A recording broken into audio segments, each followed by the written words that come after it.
प्रितीच्या भाव भयणीनो तुमकां सगळ्यांक देव बरो दीस दिवं म्हणटा.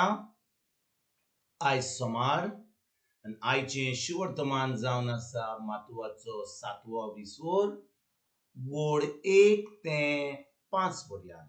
Mathew chapter 7 verses 1 to 5. आनी आतां आमी पयलें देवाचें उतर आयकुया. देव तुमची नीत करिना जावच्याक तुम्ही दुसऱ्याची नीत करिनाका, कित्याक तुम्ही नीत करशात तेच तरेन तो तुमची नीत करतलो, आणि तुम्ही जोगशात तेच मापान तो तुमकां परत जोगतलो.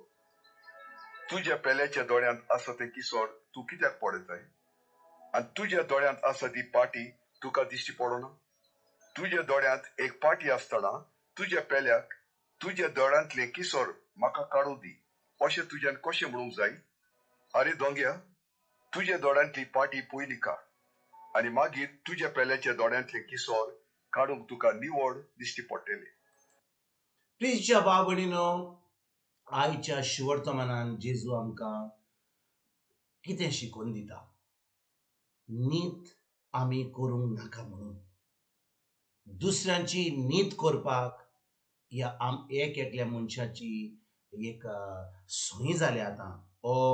आमचे भितर दुसऱ्यांक सकला घालपाक आनी आमी वयर जावपाक ही एक एकल्या मनशाची संय आहा, हो एक स्वभाव आसा. पूण भाव भयणीनो, आयज जेन्ना जेजू कितें शिकयता, तो म्हणटा देव तुमची नीत करिना जावच्याक तुम्ही दुसऱ्यांची नीत करिनाकात. ऐकात बरे भाशेन भाव भयणीनो, देव तुमची नीत करिना जावच्याक तुम्ही दुसऱ्यांची नीत करिनाकात. जेजू ही उतरां आमकां कित्याक सांगता? कित्याक नीत करपाचें काम फकत देवाचें. देवान आमकां रोचल्यात. देव जाणो कित्याक ताणें एक एकल्याक आमकां रोचल्यात म्हणून. तो जाणो कोणाचें काम कितें तें. तो जाणो कितलें बरेंपण एका मनशा मदें आहा. पूण भाव भयणीनो, आमी जी मनशां आसा आमी फकत वायटपण पळयतात दुसऱ्यांचें. कोणें दुसऱ्यांचें चोयलां, नागोयलां, कोणें वायट केलां, कोणें गायो सवल्या, कितें वायट केलां, आमी सदांच आमची चोत्राय तांच्या कोन्याचेर दवरता, तांच्या उतराचेर दवरता.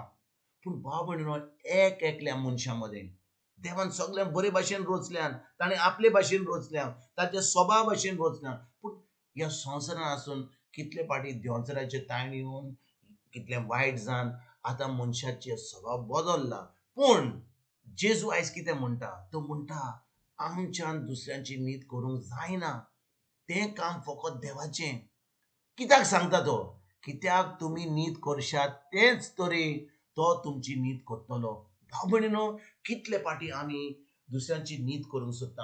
हो कोत्ता, तो कोत्ता, ती वही खंय सांगतात, आमी सगळ्यांच्यो खबरो कोत्ता. पूण तेजे उपरांत आमी हें सगळें केल्या उपरांत त्योच वस्तू आमी कोत्ता. भाव भयणीनो, जेजू आयज कितें सांगता? तो म्हणटा तुमी नीत करशात तेच तरेन देव तुमची नीत करतलो, आनी तुमी जशें त्याच मापान तो तुमकां परत जोगतलो. भाव भयणीनो, जेन्ना आमी आयज देवाचें उतर आयकता, आमकां गरज दुसऱ्यांक कोणें चुकल्या जाल्यार, कोणें कितें बरे भाशेन चलना जाल्यार आमकां गरज तांकां सांगपाक, बरे भाशेन मोगान सांगपाक. कित्याक चड फाटी जेन्ना आमी दुसऱ्या मदें कितें वायट पळयता, तांचो स्वभाव बरो भाशेन आहा तो बरो पळयना, ओ ती कितें पातकां करतात, कितें वायट करतात तें आमी पळयता. भाव भयणीनो, जेन्ना तें पळयता आमी आमचेंच पळोवंक जाय. एका टायमार जेन्ना आमकां आमची जेजूची ओळख नासली, आमी त्योच वस्तू करताल्यो. आनी जी आतां म्हणटात ते भाशेन नीत कोत्तात, ती तांच्याच जिवितांत पळोवंक जाय. कोत्तात काय? आजुनूय कोत्तात काय? आजुनूय आमी जेजू सारके जाल्या काय? आमी सारके कांय वायट करिनासतना आहात काय? आमी चुकता. कितले फाटी आमी चुकता.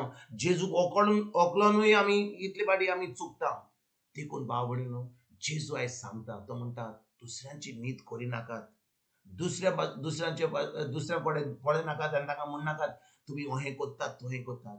आमकां गरज भाव भयणीनो, जेन्ना आमी कितें दुसऱ्या मदें कितें वायट पळयता, तांचे कडेन वचून तांचे कडेन उलोवपाक, आमीच पयलीं आमचे जिवीत सारकें घालपाक.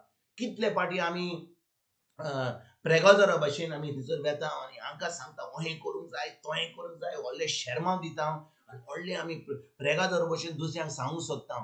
पूण खरेपणी आमचें जिवीत बदलना काय, आमची उतरां बदलल्या काय, आमचो स्वभाव बदललो काय, खरेंच पवित्र आत्मा आमचे भितर आहा आनी पवित्र आत्म्या उदेशी आमी आमची उतरां, आमच्यो कोन्यो आमी दाखयता दुसऱ्यांक काय.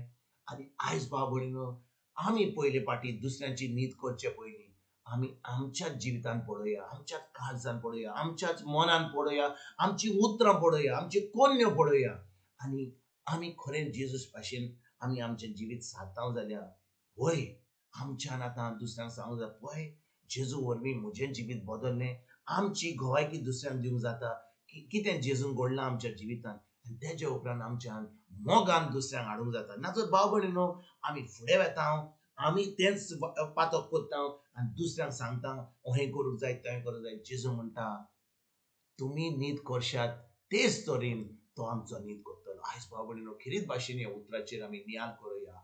आयजतान दुसऱ्यांची नीत करपाचें काम बंद करुया.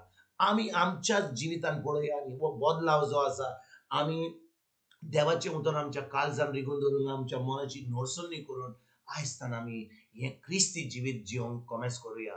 तेज्या उपरांत लोकांक आमकां आमचो स्वभाव पळोवन, आमची उतरां पळोवन, आमच्यो कोन्यो पळोवन आतां सर्गीच्या बापाक महिमा दिनवास दिवंक आतां सुरवात जातली. कित्याक जेन्ना आमी आमचो जीव, आमचें जिवीत बदलतलें, आमी आमचो स्वभाव बदलतलो, आतां आमी दुसऱ्यांक जेजूच्या जिवितान जेजूच्या राज्यान आमंत्रण दिवपाक आमी फुडें सरतले. आयज भाव भयणीनो, ह्या उतराचेर आमी नियाळ करुया, आमचें जिवीत बदलुया आनी खरें हें जेजूचें राज फुडें सरपाक आयजतान आमी वावरुया. तुमकां आनी तुमच्या फॅमिलीक एक बरो दीस आवड येता आनी परतून तुमचे कडेन उलोवपाक फाल्यां हाजीर जातलो. तुमकां सगल्यांक आमच्या सरुंडरा जेजूची कृपा, आमच्या सर्गीच्या बापाचो मोग आनी पवित्र आत्म्याचो एकवट तुमकां तुमच्या फॅमिलीक हांव